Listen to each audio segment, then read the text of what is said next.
On se donne trois ensembles A, B et C, et on suppose qu'ils vérifient les deux propriétés suivantes. A intersecté avec B, c'est A intersecté avec C. Et puis pareil pour la réunion, A union B est égal à A union C. Et de ces deux hypothèses, on veut en déduire que B est égal à C. Autrement dit qu'en quelque sorte, on peut simplifier par A dans chacune des égalités. L'objectif est de démontrer cette implication sans procéder par double inclusion, c'est-à-dire sans démontrer que B est inclus dans C, et puis ensuite que C est inclus dans B. Donc ce que je veux faire, c'est partir de B égale, d'écrire une suite d'égalités et d'arriver à C.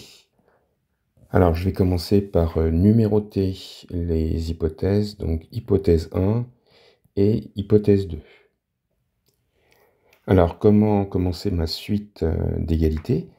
Je regarde mes hypothèses et je vois que donc dans ces hypothèses, il y a A union B, et je remarque que B, il est inclus dans A union B. En sorte que, quand je fais l'intersection du petit avec le grand, ça fait le petit.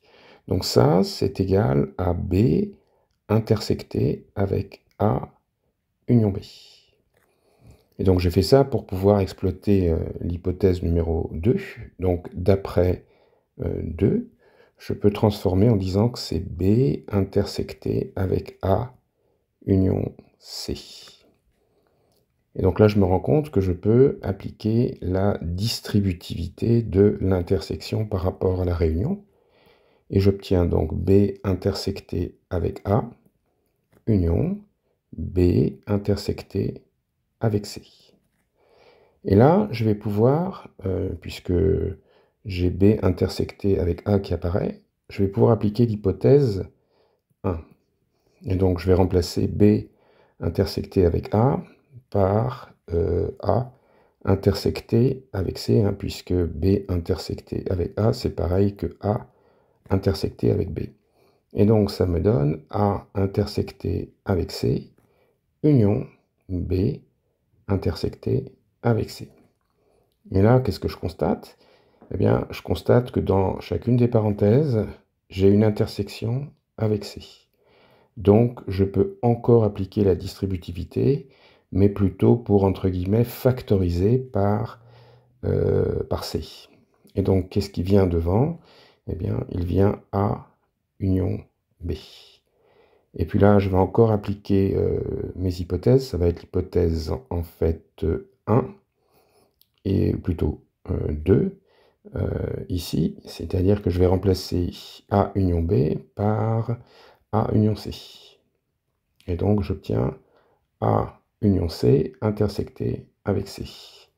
Et là, je vois que j'ai l'intersection de deux parties, telles que l'une est incluse dans l'autre. C'est comme tout au début.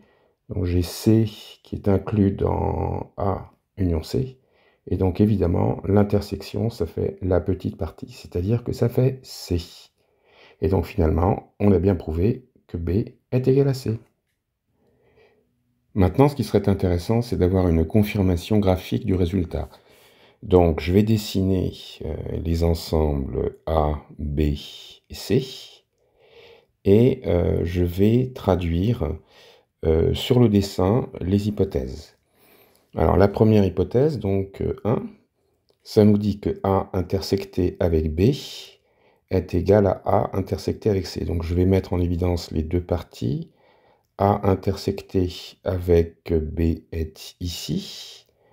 Et puis, A intersecté avec C est ici. Donc, qu'est-ce que ça veut dire? Ça veut dire que les zones du dessin qui sont exactement dans une des deux parties, que je viens de renforcer là, avec le trait, ces parties sont forcément vides, puisque les parties en question, A inter B et A inter C, sont égales. Donc, ça veut dire que la zone qui est ici est forcément vide, et la zone qui est ici est forcément vide.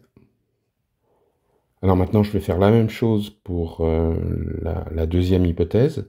Donc je vais dessiner les deux parties concernées. Donc il y a A union B que je suis en train de dessiner en bleu, et je vais dessiner en rouge A union C.